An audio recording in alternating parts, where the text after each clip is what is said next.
So why would agencies be excited, to see, issues in your trust center? Like that kind of transparency. Why would they? That's a good question. It feels counterintuitive, right? Like, why would an agency customer want to see something that's red? Wouldn't that be a red flag for them where they're like, we're not going to use this? The reality is, like, the agency has to evaluate their options and they're going to choose the best option available. And usually, think about like Paramify Cloud. We're a GRC, SaaS-based platform. So an agency that's evaluating us is looking at Paramify Cloud, they're looking at our competitors if they exist, and then they're looking at their Excel spreadsheet that they've been using, right? And so there's a risk, there's pros and cons of using all three of those systems, all three of those options. Paramify Cloud is gonna have some vulnerabilities. They understand that. There's some risk of using Paramify Cloud, right? The systems that we use, the operating systems, the encryption modules, there's risk about every part of it, right? And they're gonna be putting sensitive data into our cloud-based system. So that's putting a lot of trust in us. But compared to, some home-baked spreadsheet or some AI vibe-coded platform that, like, there's probably a lot more risk there, right? And then let's say there's a competitor of Paramify that is not as forthcoming, not as transparent with the vulnerabilities that they find, that they remediate, with the risks that they present. When an agency is looking at, they understand that both systems have problems, that both systems have vulnerabilities and risks that come up. And so the one that is more transparent, that's more forthcoming and shows, here's what actually we've seen, here's what we patch, here's what our timelines look like, here's our trend analysis of open and closed issues over time. That builds credibility in the customer's eyes because they understand that they are seeing the real risks. They're not seeing some green that doesn't represent the true state. Yep. And so I don't know about you, but I always like to understand, like, there's some integrity behind what I'm seeing. This is worth my time, and I can make a real decision of risk based off this instead of just guessing at what you've given me. Yep. It's all about the devil you know and the devil you don't know. The devil you don't know. Ooh, scary.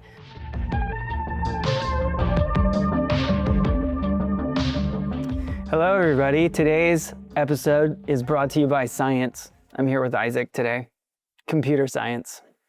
We're going to talk about cybersecurity as per usual, but in particular, there's a lot of worry right now that has to do with the FedRAMP VDR standard. So December 7th, 2026 is when the expectation hits all of these different cloud service providers.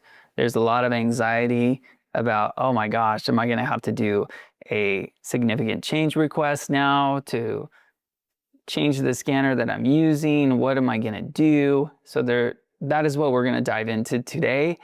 And we're going to go into that detail with Isaac, who leads our FDE team here at Paramify, and he's been doing 20X from the very beginning.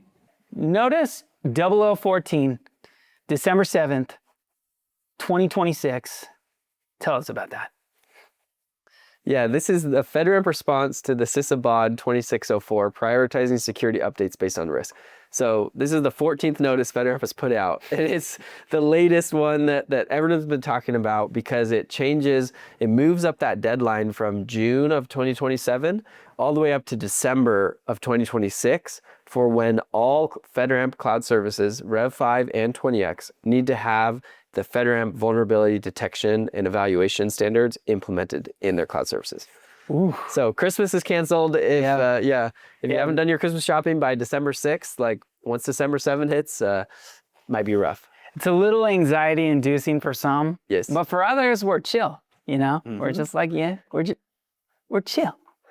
There's the FedRAMP VDR and VER. So there's VDR and VER, vulnerability detection and then vulnerability evaluation and response. And these are two standards that FedRAMP put out for FedRAMP 20X. And so these have been, we've gone through them in the pilot, like here at Paramify, as part of the FedRAMP 20X pilot for low and moderate.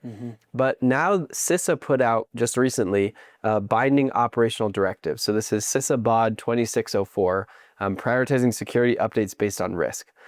This is CISA telling all of the government agencies, you guys need to start evaluating vulnerabilities based on the risk they pose to your systems instead of just the CVSS scores. And so FedRAMP's response to the CISA BOD was to say, we're going to move up that timeline for when cloud services that are being used by the federal government need to do this kind of risk-based vulnerability detection and response. And so what previously was just a 20x thing that Rev 5 systems could opt into is now going to be required for all FedRAMP authorized cloud services December 7th, 2026, with a grace period where you would be under a corrective action plan until March 2027. And at that point, after that grace period in March, you could lose your FedRAMP certification if you haven't been moving towards this new risk-based approach. So this is definitely real. It's definitely like coming up quickly. And so we want to talk through some common questions and help people understand like how to prepare for this and why these changes are happening. Yeah, it goes back to what was wrong with FedRAMP in the very beginning. Yeah. If you are doing largely what is a paper exercise, it's going to be really hard to adopt these new standards. And if you're deployed in an archaic way, it's going to be really hard to do this. So one of the things, right, that is typical, so let's, rewind 2 years ago or even a year ago or even today, how it is today. We have clients sometimes that will run a scan and it actually knocks things down, and then they have to run another scan to make sure that everything's still listening and paying attention. Yep. And typically in the past, you would have a configuration that would be deployed, and you'd find a vulnerability, and you're like, okay, now we got to take this image that's on this server, and we have to, deploy something else there. Like it's a really complicated process, right, to go through that. Okay.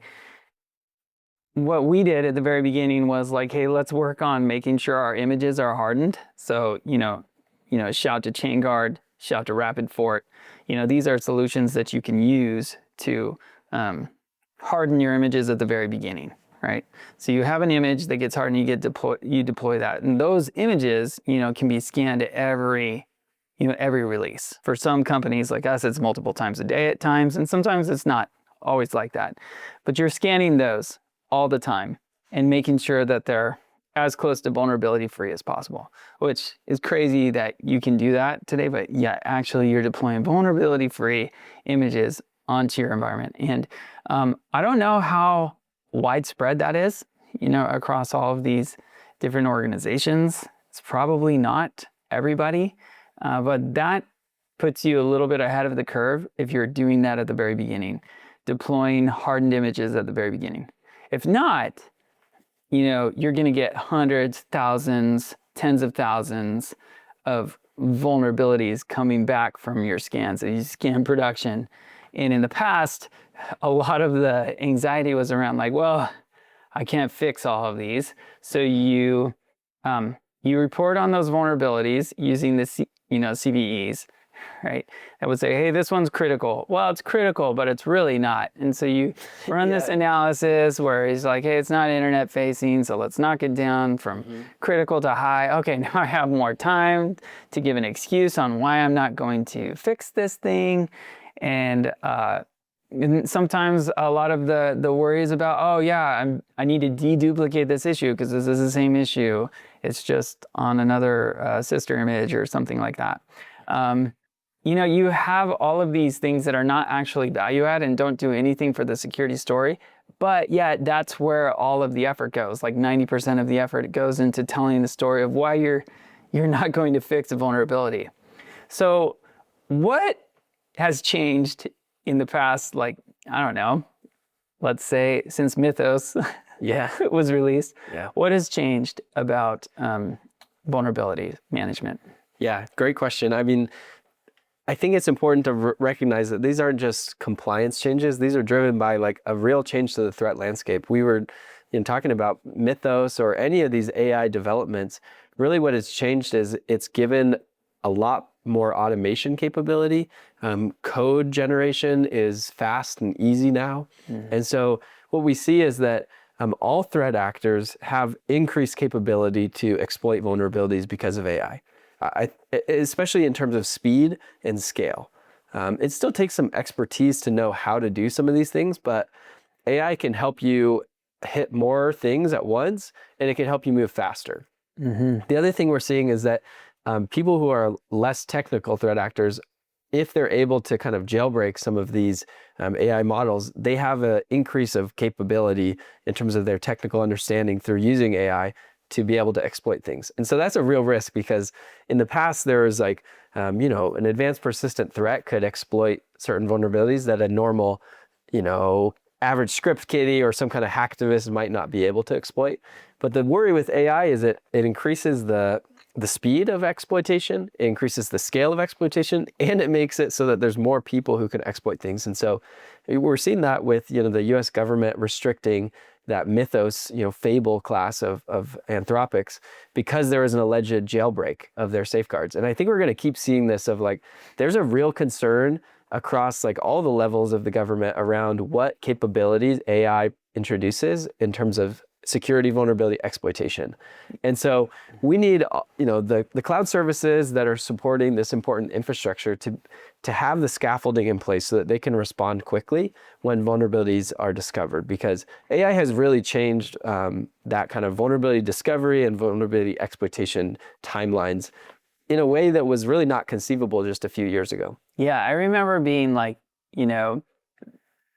really surprised by seeing all those pictures, when I was just getting into InfoSec. Well, here's whole nation states that are paid, and you would see like, picture of the whole swarm of the whole team in North Korea, like all of them are hacking. Yeah. And that was called the advanced persistent threat. Now that you have a swarm of 300 agents that can work for a single person and actually have success, right, and pop in something. Yeah. I was able to go to DEF CON last year, which is where they announced the winners of the AICC. So this was sponsored by DARPA.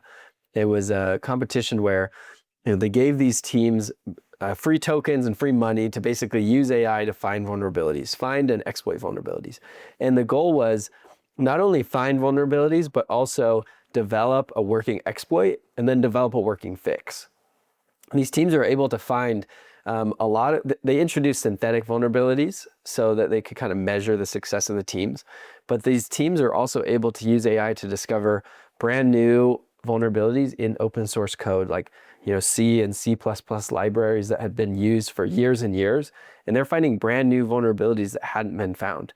That's the same thing that Mythos has been reporting, that like AI, because it can just run and just cycle through and, fuzzing is kind of a way that vulnerabilities were found by I'm going to just throw a bunch of random stuff and see what comes out. AI makes that so much easier because it can interpret the response. And so what they're finding is like the vulnerability discovery is no longer hard. I mean, it still takes some resources, but it's a lot easier. And so what that means is we need to not just worry about solving every vulnerability. We need to focus on which of these is the most, has the most impact. Like which of these is presenting the most risk. And that's really what the CISA BOD and what the FedRAMP VDR is about, is saying like, let's not just focus on the noise of all these vulnerabilities. Let's get down to focusing on the most impactful, the ones that present the most risk to our system, because that's where we should be prioritizing our effort to. Yeah, and like you said, it's not just like one vulnerability. Mythos can chain vulnerabilities together, whereas like a standalone vulnerability, it's like, probably no big deal. But if you're able to do this and this and this and this with a chain of vulnerabilities, well, now you actually have something, and that's what's kind of breathtaking, honestly, about the capability of AI. So how do you know what's important? In the past, we had a very paper-focused approach to FedRAMP, which is like, let me think about it. Let's interview a bunch of people who know, and let's talk about what components we're using. So we'll interview people, and it's usually shared tribal knowledge, and no one person has all of the insight. No one person is doing it. There's a lot of turnover in DevOps, in InfoSec, right? And especially in compliance, and especially in FedRAMP compliance, because of traditionally how hard it is, right? So when you are basing all of your work on interviews, you're kind of, you're the one-legged man in the ass-kicking contest, right? You're just behind the curve, right? And you're not going to be able to you're not going to be able to succeed here. It's just impossible. So what is the advantage that we found, like, for us at Paramify and some of our clients? What is our focus, right, that makes it a little bit better? Yeah. At the very beginning. Yeah, I think, from our internal security, I thought you and Mike Cook, it set a really clear direction of like, we have a small team when we were starting out doing FedRAMP High, right? We're like this David and Goliath, right? Like there's this small little team trying to take on kind of one of the most stringent compliance frameworks. And so the goal was like, we're not going to make up for it in just working more hours. We're going to make smart architecture decisions. So we're going to keep our boundaries small. We're going to use hardened images. We're going to, not use a traditional, operating system. We're just going to be on containers. We're going to use infrastructure as code. Like we're going to scan stuff in the pipeline. We're going to make it so that our part that we manage is as small as possible. I think that was really smart. And I think that's a recommendation we would share with anyone that's worried about these kind of changes to vulnerability detection processes. Like, look at your architecture, because if you can simplify your architecture, if you can, kind of design away whole classes of vulnerabilities, then that reduces the work of your, vulnerability remediation by magnitudes. It's well known in like software development that if you find a bug when you're coding, it's very cheap to fix. If you find a bug, when you're getting ready to release, it's a little expensive to fix, but not too bad. But if you find a bug once it's out in production, that's really expensive to fix. So the same thing goes, just like for a bug, for a vulnerability. If we can solve a vulnerability early in the design and development process before we've ever reached production, that saves a lot of resources. The other thing is to rely on, great tools. Like, we use and partner with Wiz, and they do a great job. There's others like Orca and Upwind. There's lots of these tools that are really built for a modern cloud native application. And they help you understand not only like, what is the CVE that might be in my environment, but how does that chain together into an attack path? And that's the things that, this is all about, is like, not just I have the CVE that popped up somewhere, but how does that relate to the IAM permissions, or how does that relate to, the internet accessible endpoints? Like, how do all those chain together into something that's a real threat versus just a finding on a spreadsheet? Yeah, man, I could just listen to you talk all day. I love it, right? Okay. So let's go through the VDR standard and what we're kind of discovering in our, us doing 20x moderate. We were successful there. We're actively doing this. Okay, traditionally, what we would do for our scanning is you use Tenable, you use whatever tools that you're using to just scan first off your infrastructure. You're scanning so that would be, containers, right, and your OS, right? For us, we're scanning our containers before, right, but we're scanning our infrastructure, the EKS nodes in AWS, right, whatever nodes you're using for your Kubernetes deployments, right? You're also scanning the application on a continuous basis, right? And then you're scanning the database, right? So you're scanning all of these things. For us, at least monthly, that was like the requirement, right? So that changes, right? Right off the bat, right? So again, how are you architected? If you're only scanning monthly, that's probably going to be an issue for you. So we can put that in there, right? When we scan something with Wiz, or when we scan something with Tenable, we're going to get data that comes back like whatever they say, critical, high, moderate, low, and they're using the traditional CBSS, right, for that. Most of the time. So talk about that. How do I translate a critical coming from my tool to saying, okay, this is pain level 5, this is likely exploitable vulnerability, it's an internet reachable vulnerability. Let's talk through that. Yeah, right? Great question. I think this is really the heart of this. Each organization might have a different approach. The first thing that I've told people when they're asking, like, how do we move to the VDR standard, is I'll say, like, do you have an organizationally defined process for doing this kind of vulnerability triage, vulnerability remediation. A lot of times at mature organizations, there's already something in place. And so that would be the first step, because we don't want to reinvent a process that's already, been established and been working. So that's where I would look at first, and I would see like, where is there alignment with the existing corporate, vulnerability triage process and the FedRAMP requirements and the CISA BOD. If there's not that existing process, CISA recommends kind of a flow chart. They call it SSVC. This is like stakeholder, I'm honestly forgetting what it stands for, but SSVC. It's basically you go through and you start with saying, hey, is it internet reachable? Is it likely exploited? Is it automatable? What's the impact to an agency? And so it kind of takes you through a flow chart where you're saying, a decision tree really, where you're saying like, what do I know about this vulnerability and how it impacts my system? Question for you. Yeah. Internet reachable. Sometimes we say like, well, it's not just like tied to a URL.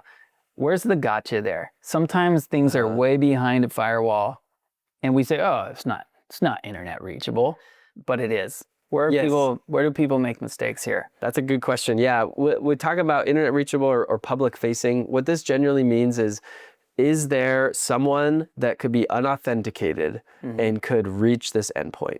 So you might have, some kind of gateway, some kind of firewall, some kind of load balancer that is the thing that's internet facing. And then behind that, I have some kind of server, some kind of compute, some kind of container or database.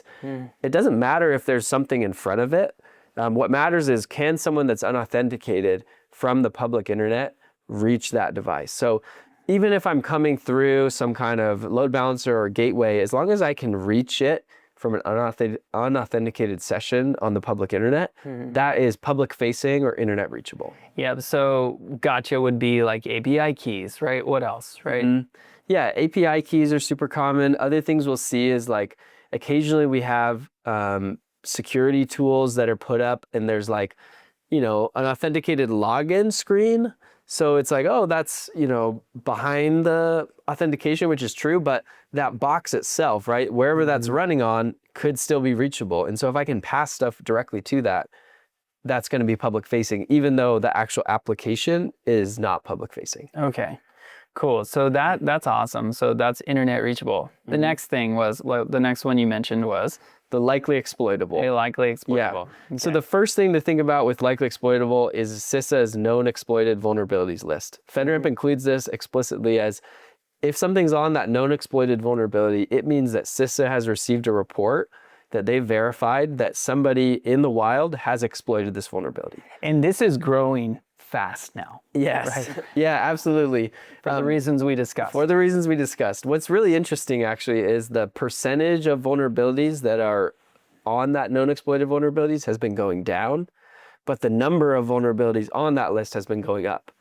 So what this means is like, we've always had this amount of vulnerabilities and only this, 2% are actually exploited. What we're seeing now is like the number of vulnerabilities is growing astronomically, and that percent is actually coming down, but it's a bigger chunk of a bigger total number.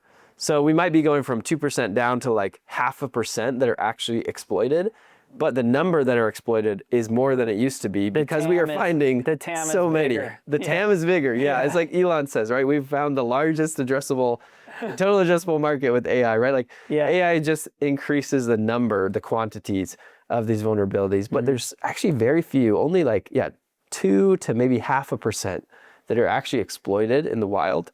So that's why if something is on that known exploited vulnerabilities list, that becomes much more urgent because it's, the needle in the haystack that's known to be exploited. It means there's someone out there that has already done it and will probably do it again. Okay, so that gives us like likely exploitable. Okay. And then after that, what's our next filter? Yeah, so the next thing we're looking at is the agency impact, or the, FedRAMP calls this the pain scale. It's awesome. It's about like, what is the potential negative impact to an agency? So we're saying, how bad would this be if it was exploited? There's lots of ways we can think about this, but I think what matters most is understanding like what parts of your boundary, what parts of your architecture hold your most critical data, and what parts of your architecture, if compromised, would lead to catastrophic effects versus minor effects. Yeah, and that's where the burden goes on the cloud service organization, right? Making sure they have a really solid understanding of the telemetry in their environment at the very beginning. And the way that I've always done it has been like, just follow the data. What is it touching? And you don't have to talk about it. You can just actually watch the data go through your system, and you can see all the things that connect. And then and also, yeah, using Wiz, right? Or using Amazon, just like basic tools that we have from our cloud tools, right? You can get a really sound understanding of what you have in your environment. Now, you're going to get a lot of data there, but you have to have an understanding of how that ties to the implementation of controls, right, at the very beginning. And that can be challenging, which is fair. It's hard. It's going to take work. There's not really an easy button for this. You need to be using tools, right, for modern security package management. Yep. But if you do it correctly, we found that it's actually really, really nice to see that. You have the data.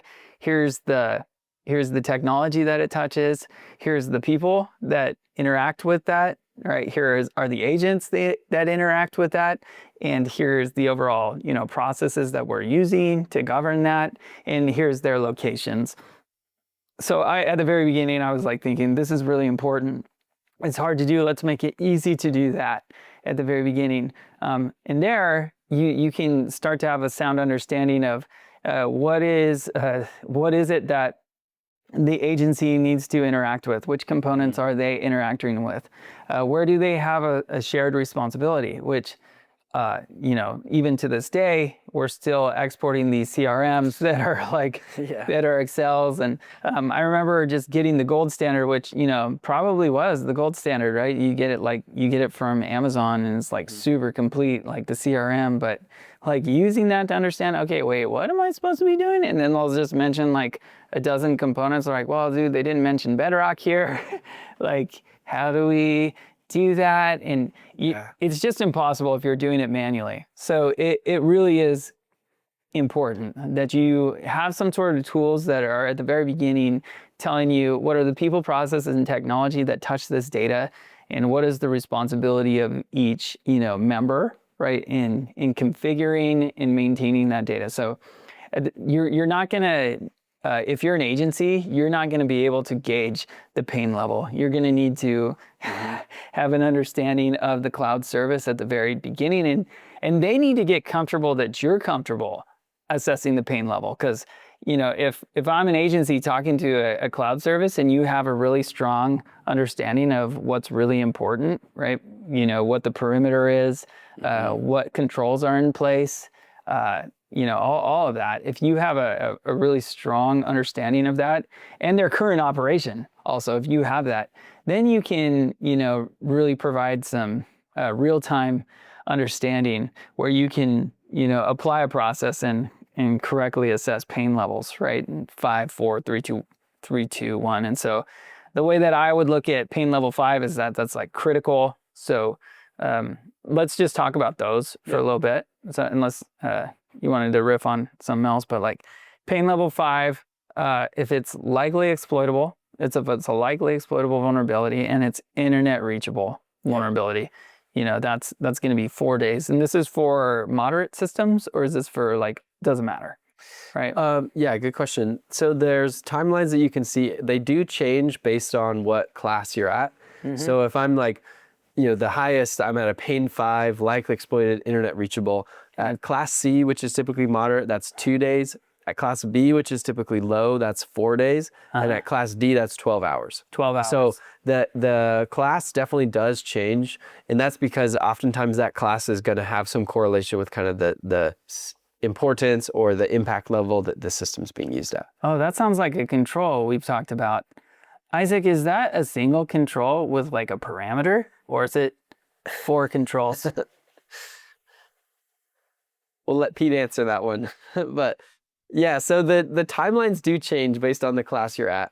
I think that important thing when you see these really short timelines, like 2 days or 12 hours for some of these critical ones, is like FedRAMP has pointed out, if it really is a pain 5, like a catastrophic issue that's on a internet reachable device and there's a known active exploit, that is a all hands on deck incident situation. Like that is like a, log4j or one of these where it's like everybody's talking about it. People are probably working past 5 o'clock. People are burning the midnight oil trying to patch this.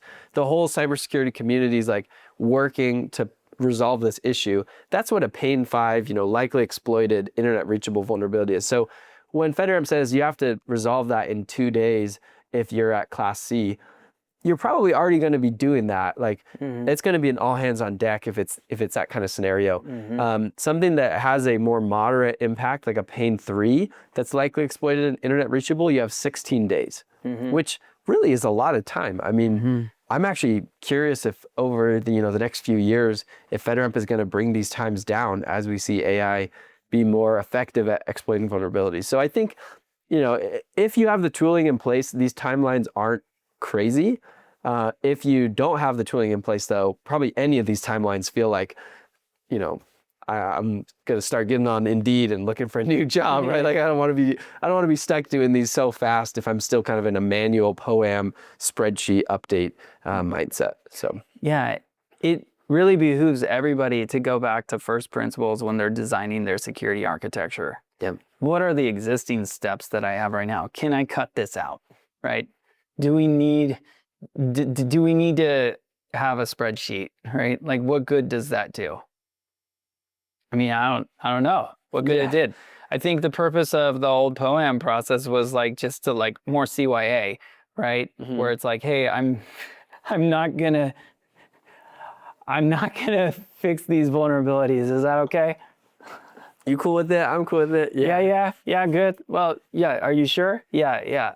And you just push the POA&M template, and then, there's a song and dance every month, right? Where we're saying, oh, are you serious? You still haven't done that? And, it continues. Yeah. It's probably, I'm not saying that no work was done, but, that's a step that you can probably kick to the curb, right? So we cut that out, right? Yeah. What are some other things that you see that maybe traditionally people did that, probably we can cut out, right? That we don't do? Yeah, good question. I think something that has been really well put by FedRAMP is that like ultimately a cloud service provider doesn't know the true impact to an agency. So we don't need to like over index on exactly what their response, like we don't need to do the agency's job for them. They ultimately own the risk of operating the system. They've authorized it. They know how it's being used, what kind of data is going into it. So your job is to give them the information to address the vulnerabilities you can, but you don't need to worry about like how all of this legal reporting stuff happens, as long as you're holding up your part. So FedRAMP updated the incident reporting guideline to say FedRAMP cloud service offerings no longer have to report directly to CISA. You just have to report to your agency, because your agency is the one who has the context to be able to then go to CISA and say, this is an incident that's serious for us. You don't know exactly how the agency is using your system and what impact it makes. So I think the thing to understand is like, we want to be really transparent with agencies. And so I think to your question of what's something that happened in the traditional model that we should move away from, I think it's a lack of transparency. Across InfoSec, you understand this principle of like security by obscurity is not real security. And there's always kind of a move to push towards more transparent, more open, more like honest descriptions of security, because just trying to hide behind something that's confusing is not going to be productive at all. And so I think if that's been happening where cloud service offerings, cloud services have been like not forthcoming with details or information about certain risks or vulnerabilities, that's something that we need to get rid of, because the agencies ultimately will make the risk determination, but they can't do that if they have inaccurate or non-transparent access to the information that you know. Yeah.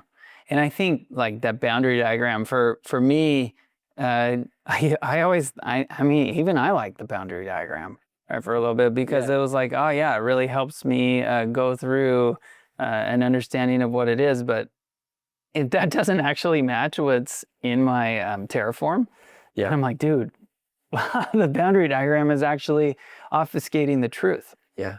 All right. And so even I was like, oh, okay, yeah, maybe boundary diagrams kind of suck, you know, and because they tend to do that, right? If you're focusing like on what can I manually maintain, you just are way behind the chains, Yeah. right? Yeah. Way behind the chains if you're focused on producing a boundary diagram and drawing a red boundary around it and saying, okay, this is what's true, and are you sure? And I don't know. Yeah. Right. And yeah, we're getting away from that completely. Yeah. Right? Yeah, they say truth will prevail. I feel like that applies here of like, if you're hiding stuff, if you're not being truly forthcoming about the risks, the vulnerabilities in your system, like at some point there will be exploitation of those vulnerabilities, and then you'll have to tell the agency, right? And they'll be like, why weren't we getting the whole story earlier on? And so ultimately, I think, this wild west of the internet, AI vulnerability, exploitation, and all will bring out the best and the worst in different FedRAMP authorized cloud services. And those that are intentional about their architecture, that are honest about where their vulnerability and risks are, and that are collaborative with their agencies and working together to, address the risks that are most serious. I think those will rise to the top as the agency and the market sees them as, doing their best to manage the risks that they present, and those that are, being misleading in how they are, reporting or showing vulnerabilities and risks. I think people will start to sniff that out and will start to avoid those systems. 100%. I'm thinking so much about trust centers, and we throw rocks at trust centers all the time. Yeah. Have their really distrust centers. Distrust centers. Yeah.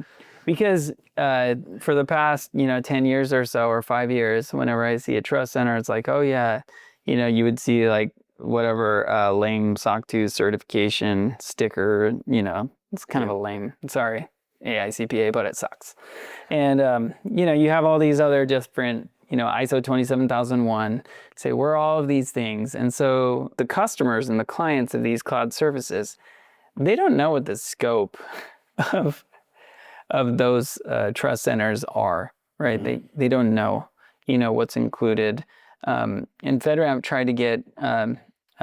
tried to solve that a little bit, with the FedRAMP marketplace.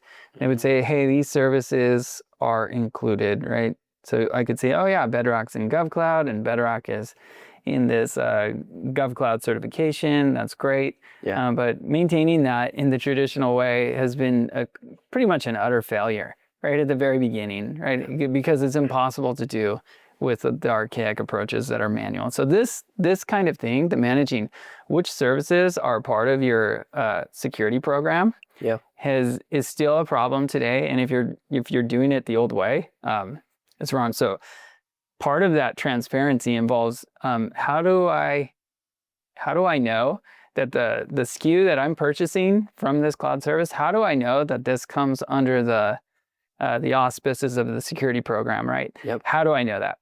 So that's one thing I'm thinking about a lot. But again, you go to these trust centers and you see green, green, green, green, and you'll have this like narrative that says we control access to this environment, and they'll list all these things, but there's not really a tie to the active monitoring. What was interesting to me is how excited the agencies were when they were purchasing Paramfy for the first time, going into our trust center and getting access to it. And they were getting excited about control failures and being able to see, hey, it looks like you guys were struggling with this for actually a few days, right? You were struggling with this. It's red here, and then it goes, it's red and now it's green. So, but they're able to kind of see that, and that's the kind of transparency that we want to see.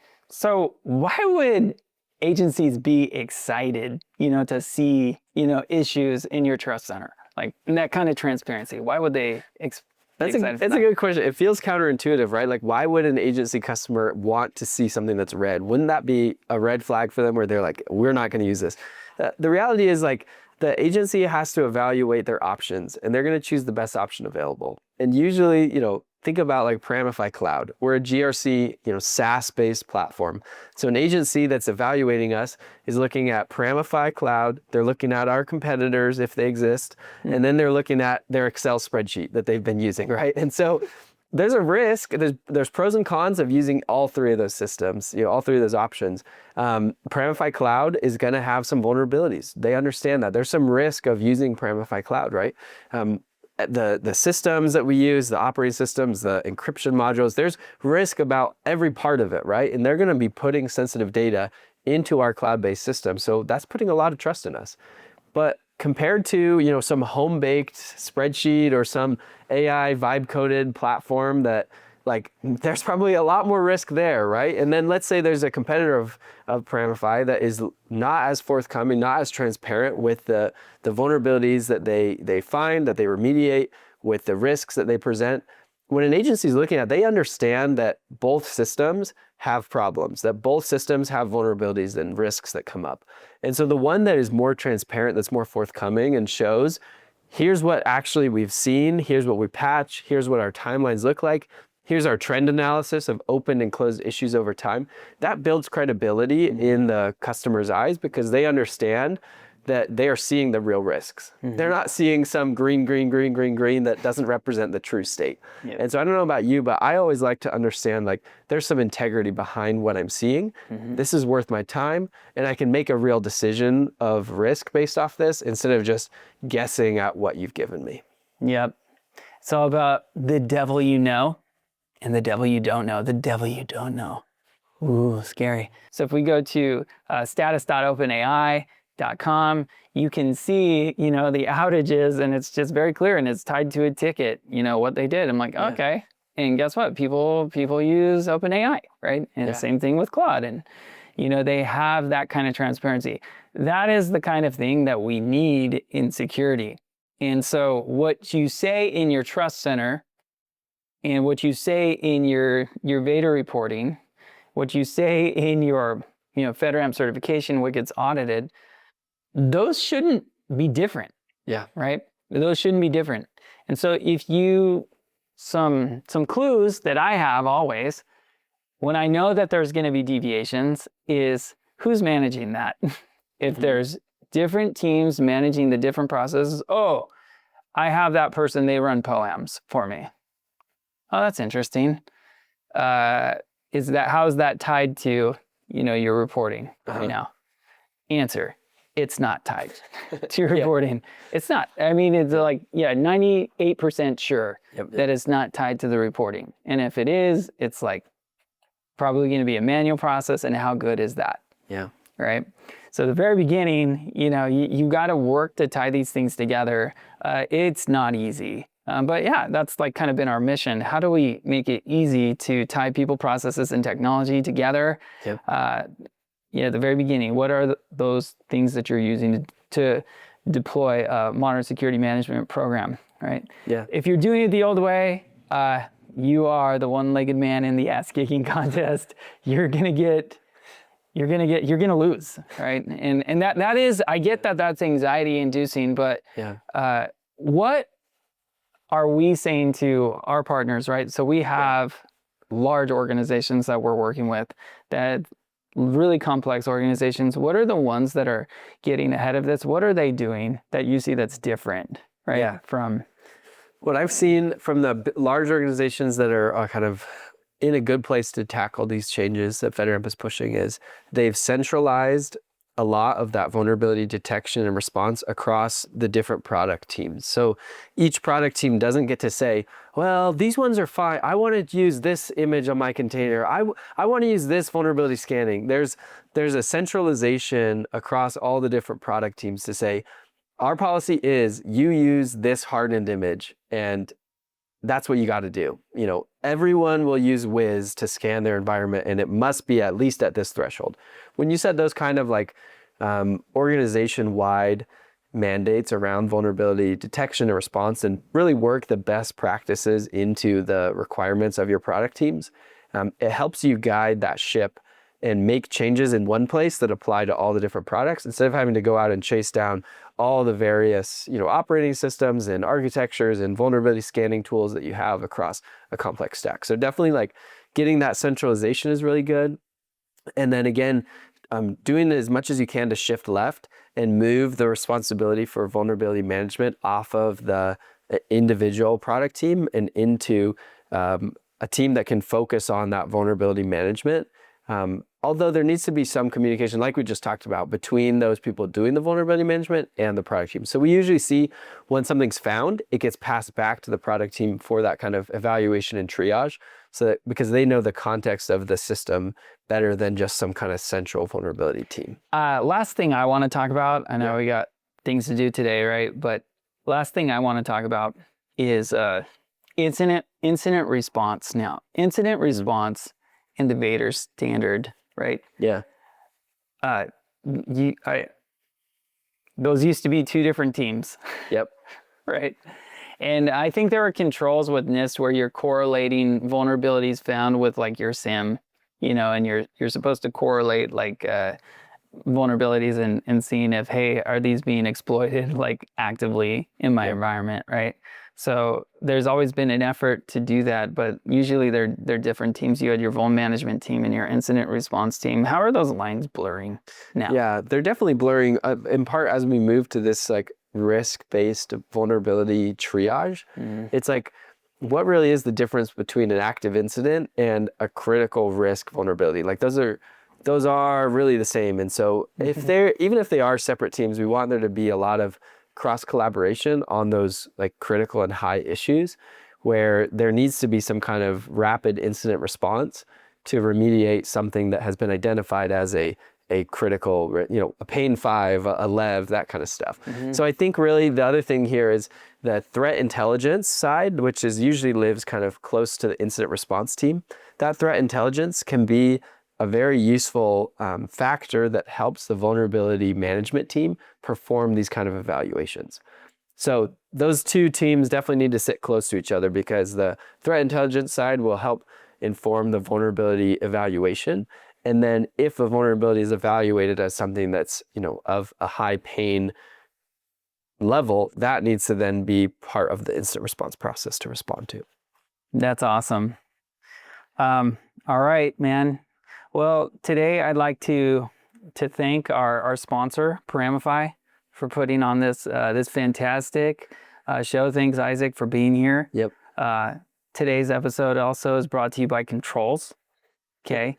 Controls are a way that you can lord over your enemies or your coworkers, however you want to call them. And so until next time, ciao.